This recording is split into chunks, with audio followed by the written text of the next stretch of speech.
Good morning all, welcome back to Sew Granny Sew. Today we're going to go on a little venture here. I love getting old quilting books, so that's what I did. I bought this online.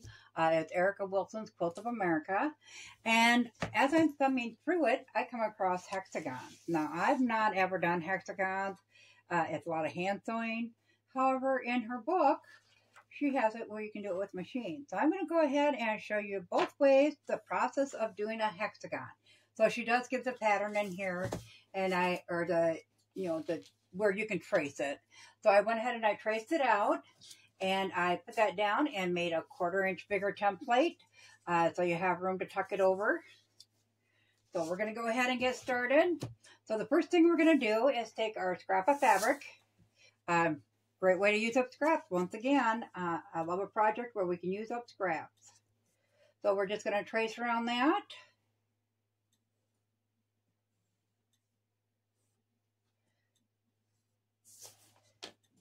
Cut that out. This is like so simple. A nice simple job, especially after doing that quilt. A nice simple thing we can do to still create.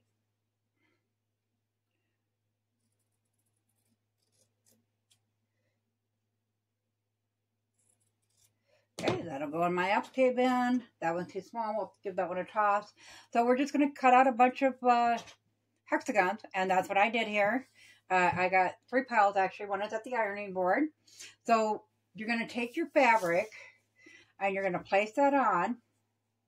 And I just went to the ironing board and I ironed each side over.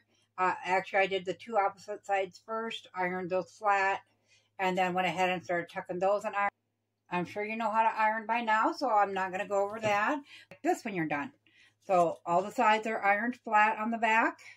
Once I got done ironing them, brought them over and I just laid something on top to keep them formed like that. Some of them are coming out now, but so once you get them formed, or once you get it ironed flat, then you're just going to take a needle and thread. Now I have quilter's thread on my needle. You can use whatever thread for this. So I started off with a bigger needle, and I learned with the first one, use as small a needle as possible. It goes through the fabric much easier. This is very, very small. So it's hard to hang on to it with a big needle, and it's not going through the fabric and so forth. So you're just going to base stitch all along that ironed over edge there.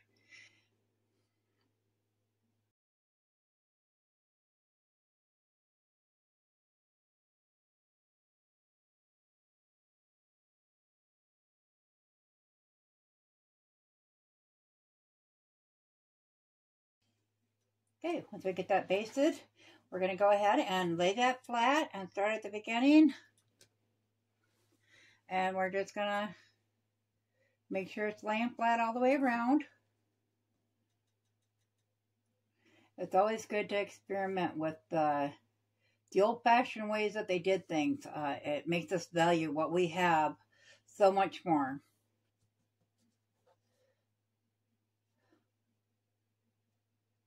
So I found it's easier if you kind of flip it over and work your way around once you got it laying flat a little bit and get all that extra tension out of the string, the thread.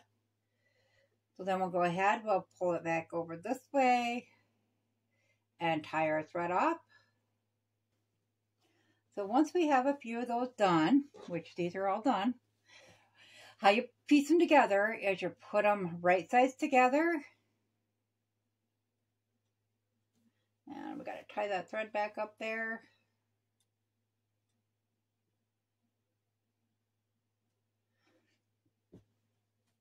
So place them right sides together, and you're going to stitch just the very, very edge of those 2 together.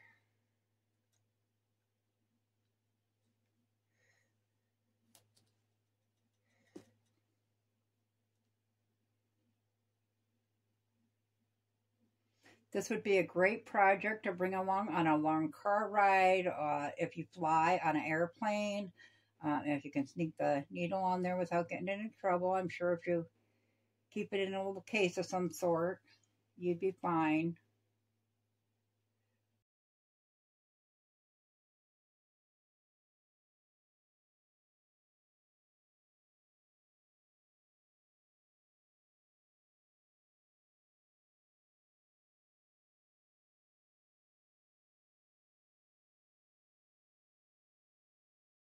So when you have that opened up, there's your pieces put together. Now to do the next one, you just put that on the edge. We'll go with the black so it shows up a little better.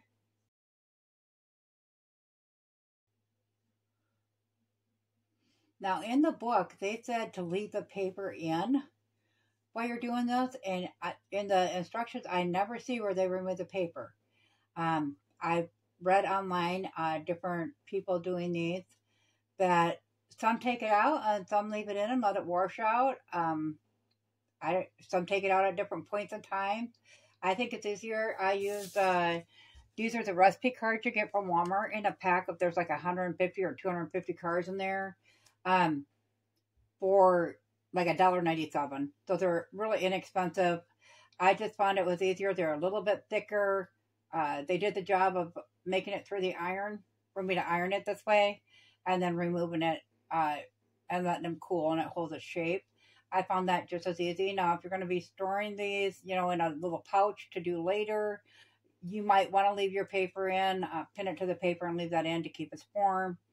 I did not, but as you can see, some of them, the edges are coming out.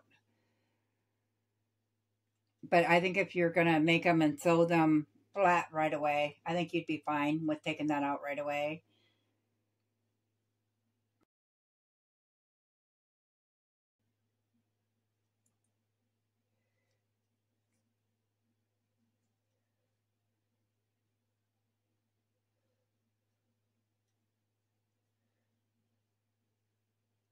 Okay. And then, of course, you would just flip it over that way and continue your sewing right along there. And then just keep adding to it and make it bigger and bigger as you go. So I did that way here.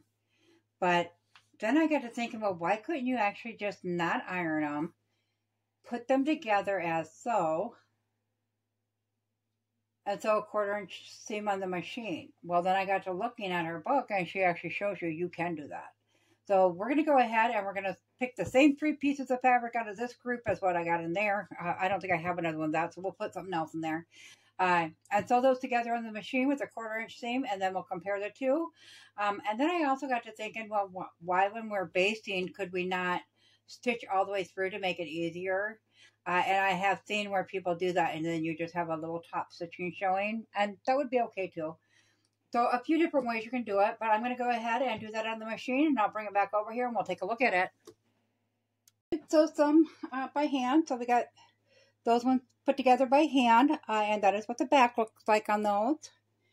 And then I did some with machine, the same amount, same fabrics, minus this one is different, but that one lays much flatter. I do like the fact how flat these ones lay versus these ones, but I'm kind of favoriting these ones.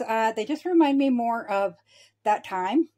You could always do top stitching. Now, when stitching them together another way, I kind of just did a slip stitch or a over stitch. I would definitely sew them together a little bit differently so you're not showing threads in there, although it does kind of make it look even more like it was homemade back in the day. But I'm going to go ahead and lay those down here by the other one so you can get a better idea. Size-wise, I like these little ones, I think, a lot better than the bigger ones. It just, like if you're going to do applique flowers or whatever, I think I'd rather have this than I would this. Even if you went around and tucked in the edges and ironed them down and stitched on top of it, I still think I like that size better. Let me know in the comments below what you would prefer, the bigger one or the smaller one. They're made with the same size. And just so you're aware, this is 3 1/4 inch from point to point on that hexagon.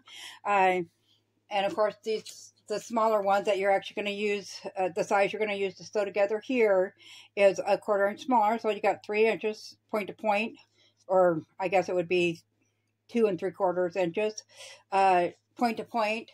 I wouldn't go for my hands. I always say I got man hands, but for my hands, I would not go any smaller than this because that is really hard to get behind there and stitch that. Like I was saying, I think if you went and just kind of went like this and left the top stitching on there, it would even add more to the quilt or whatever you're making with it. Yeah, so let me know in the comments below what you think. If you enjoyed this video and found it useful, give it a big thumbs up. If you haven't subscribed yet, go ahead and subscribe because we'd really love to have you here at Sew Granny Sew. Thanks all. Have a great day. Bye.